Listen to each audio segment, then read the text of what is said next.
الحمد للہ رب العالمین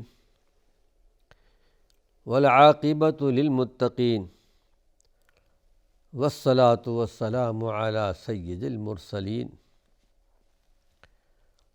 ناظرین کرام، السلام علیکم ورحمۃ اللہ وبرکاتہ۔ ایمانی صفات کا عنوان لے کر آپ کی خدمت میں حاضر ہوں۔ ایمانی صفات کے تعلق سے وہ احادیث، وہ اللہ کے پیارے پیغمبر کی نصیحتیں جو صحابہ کے سامنے بیان فرمائی تھیں، وہ پیش کی جا رہی ہیں۔ ابو ذر غفاری کو اللہ کے پیارے پیغمبر نے چند نصیحتیں بیان فرمائی تھیں کہ مجھے میرے خلیل نے، میرے دوست نے 7 باتوں کی وصیت فرمائی کہ مساکین سے محبت کرتے رہنا،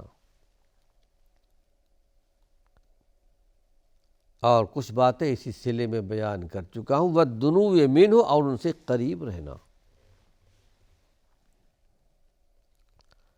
ان کو اپنے سے دور نہیں رکھنا، ان سے تعلق رکھنا، ان سے قربت ہونی چاہیے، ان سے نفرت نہیں کرنی چاہیے۔ یہ تو غریب ہیں، یہ مساکین ہیں۔ دوسری بات بیان فرمائی کہ وَأَمَرَنِي، اور اللہ کے پیارے پیغمبر نے مجھے اس بات کا بھی حکم دیا ان انظر الی من ہوا دونی ولا انظر الی من ہوا فوقی۔ مجھے میرے خلیل نے، میرے دوست نے اس بات کی بھی وصیت فرمائی، مجھے حکم دیا یہ کہ میں ان کو دیکھوں معاشرے کے اندر، سماج کے اندر، جو مال میں مجھ سے کمتر ہیں،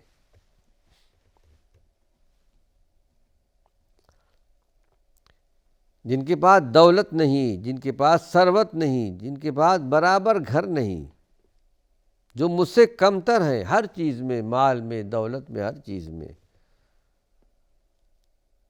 میں ان کو دیکھوں کہ اللہ رب العالمین نے مجھے ان سے اچھا درجہ دیا ہے، اچھا مقام دیا ہے، اچھا گھر دیا ہے، دولت دیا ہے۔ اگر مرد مومن اس پر عمل کرے گا، اللہ کا شکر ادا کرے گا، اے پروردگار عالم، تو نے مجھے ان سے اچھا بنایا ہے، اور اپنے غریب بھائیوں کے لیے دعا بھی کرے گا کہ اللہ ان کی زندگی بھی امن و سکون کی زندگی بنا دے۔ اور اللہ کے نبی نے مجھے حکم دیا ہے میں ان کو نہیں دیکھوں جو مجھ سے اوپر ہیں، دولت میں، ثروت میں، ہر چیز میں، اچھے مکانات کے مالک ہیں، اچھے گھروں کے مالک ہیں، اچھے زمین کے مالک ہیں، پراپرٹی کے مالک ہیں، بڑی دولت ہے، بڑی ثروت ہے۔ اللہ کے نبی نے مجھے اس بات کا حکم دیا، اپنے سے اوپر والوں کو مت دیکھو، نیچے والوں کو دیکھو، اور شکر ادا کرو کہ اللہ نے مجھے ان سے اچھا بنایا ہے۔ اور اوپر والوں کو دیکھو گے تو تمہارے ایمان میں کمی آئے گی، تمہارا سکون چھن جائے گا، اطمینان چھن جائے گی، سکون قلب عطا نہیں ہوگا۔ اگر تم سکون اور اطمینان کی زندگی چاہتے ہو تو اپنے سے اوپر والوں پر نگاہ نہیں رکھنا کہ اللہ نے ان کو یہ دیا ہے، مجھے کیوں نہیں دیا۔ یہی تو حسد ہے،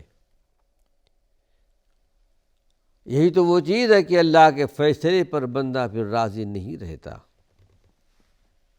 کہا اللہ کے نبی نے مجھے حکم دیا ہے اپنے سے کمتر لوگوں کو دیکھوں، مال میں، دولت میں، اور جو مجھ سے زیادہ مال دولت والے ہیں ان کو نہیں دیکھوں۔ پھر کہتے ہیں وَأَمَرَنِي أَنْ أَصِلَ الرَّحِمَ، اللہ کے نبی نے مجھے اس بات کا بھی حکم دیا ہے کہ میں صلہ رحمی کرتا رہوں۔ ناظرین اکرام، یہ وہ ہدایات ہیں، اگر ہر بندہ اس پر عمل کرے، ہر بندی اس پر عمل کرنے والی بن جائے،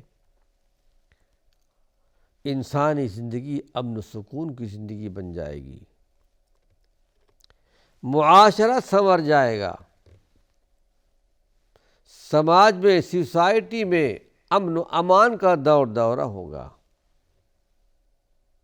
آج جو بد امنی پائی جاتی ہے، حقیقت میں ہم نے ان تعلیمات کو چھوڑ رکھا ہے۔ یہ ہدایات صرف کتابوں کی زینت بن کر رہ گئی، عملی زندگی سے بہت دور۔ لیکن ہاں، اللہ کے نیک بندے بھی سرزمین پر موجود ہیں، لیکن بہت قلیل تعداد میں۔ وَلَٰكِنَّ أَكْثَرَ النَّاسِ لَا يَشْكُرُونَ، اکثر لوگ ناشکرے، شکر گزار بندے ہمیشہ کم رہے، آج بھی ہیں۔ کہتے ہیں کہ اللہ کے نبی نے مجھے حکم دیا ان اصل الرحم، کے صلہ رحمی کرتا رہوں رشتہ داروں کے ساتھ، وہ رشتہ دار جن کا تعلق ماں کی طرف سے ہو، وہ رشتہ دار جن کا تعلق باپ کی طرف سے ہو، صلہ رحمی کرتا رہوں۔ پھر یہ کہ اللہ کے پیارے پیغمبر نے بشارت سنائی تھی ایک مرتبہ، اگر کوئی چاہتا ہو کہ اس کی عمر بڑھا دی جائے، اس کی روزی بڑھا دی جائے، تو صلہ رحمی پر آ جائے، رشتہ داروں کے ساتھ اچھے سلوک سے پیش آئے، زندگی کس طرح بڑھے گی۔ احادیث کے اندر یہ بات ملتی ہے کہ موت کا وقت ایک مبرم، ایک غیر مبرم، یعنی ایک مستحکم، ایک غیر مستحکم۔ موت کا جو آخری وقت اللہ نے لکھ دیا تو اپنے وقت پر موت آئے گی، لیکن جو غیر مستحکم ہے، اگر بندے مومن کوئی نیک کام کر لے گا تو موت تھوڑی مؤخر ہو جاتی ہے، لیکن جو مستحکم ہے، مضبوط ہے، اس سے آگے موت مؤخر نہیں ہوتی۔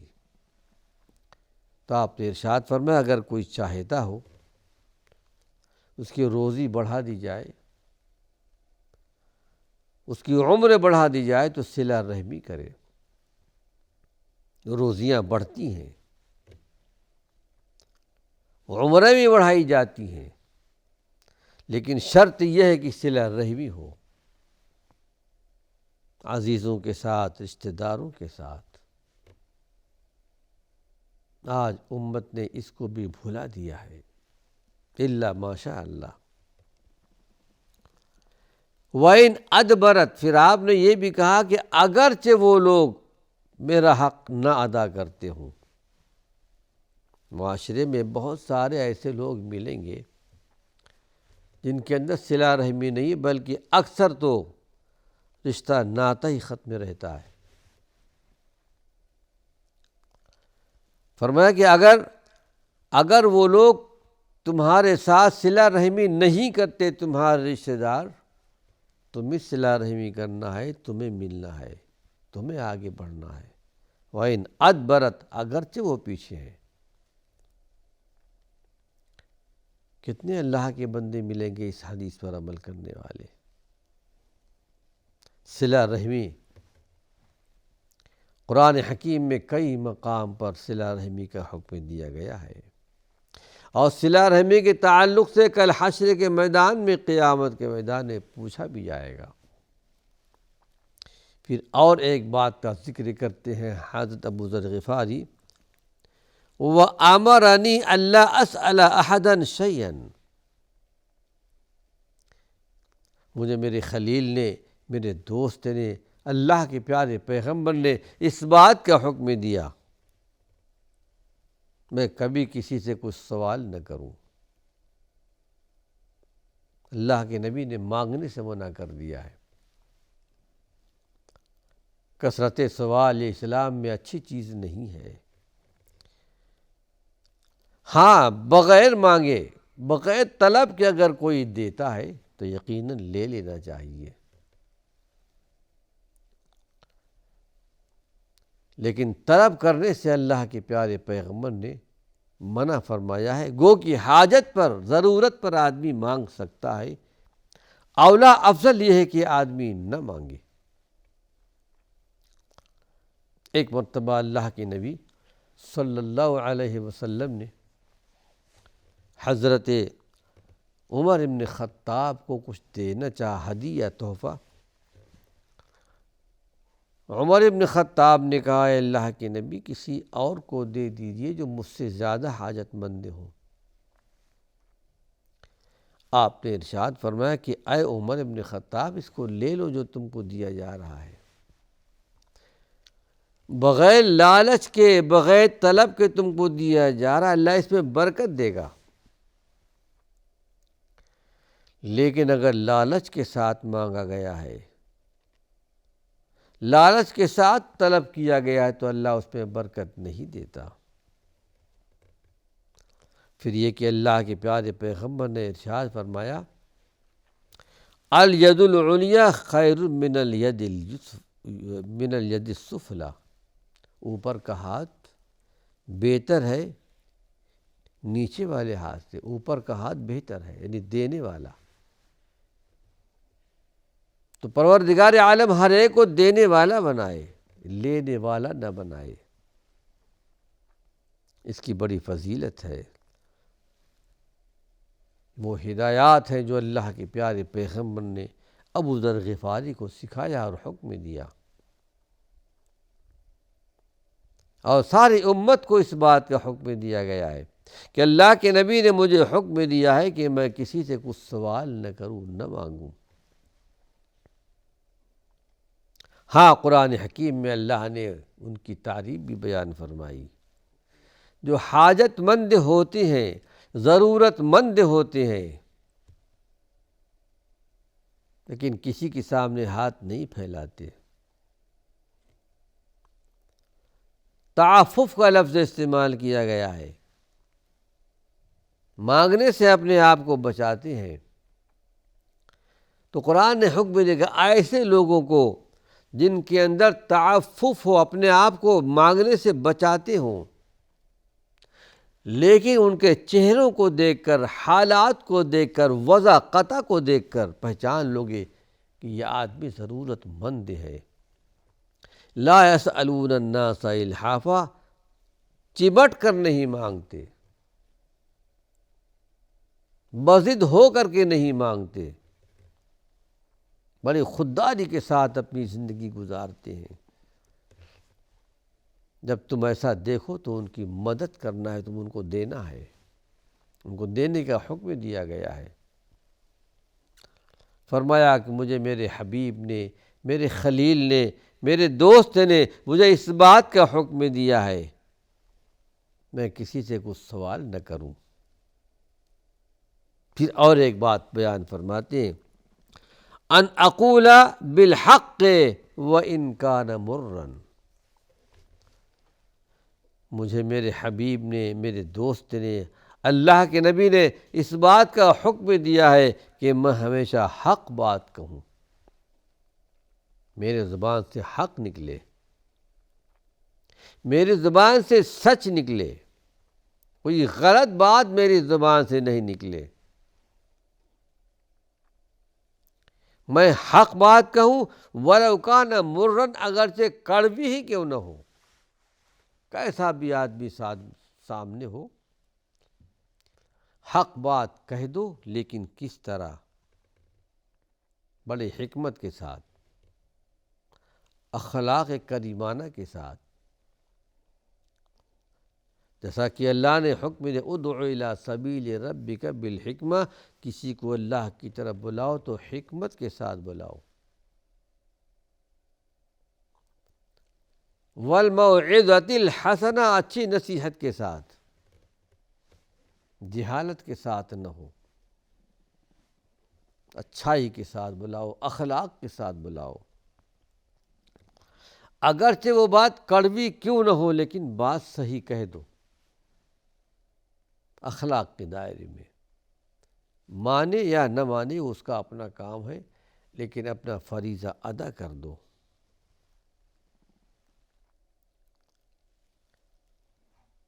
ایک بات تو یہ ہو گئی، کل حشر کے میدان میں، قیامت کے میدان میں پوچھا جائے گا حق بات کے لیے، یا ایھا الذین آمنوا کونوا قوامین بالقسط، ایمان والو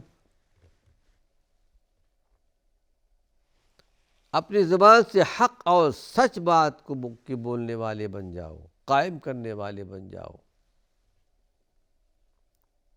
سچی گواہی دینے والے بن جاؤ۔ تمہاری زبان سے حق نکلے، ناحق نہیں نکلے۔ کل قیامت کے دن بہت سارے اللہ کے بندے، اللہ کی بندیاں صرف زبان ہی کی وجہ سے جہنم میں ڈال دیے جائیں گے، جنہوں نے اپنی زبانیں بے لگام رکھی ہیں۔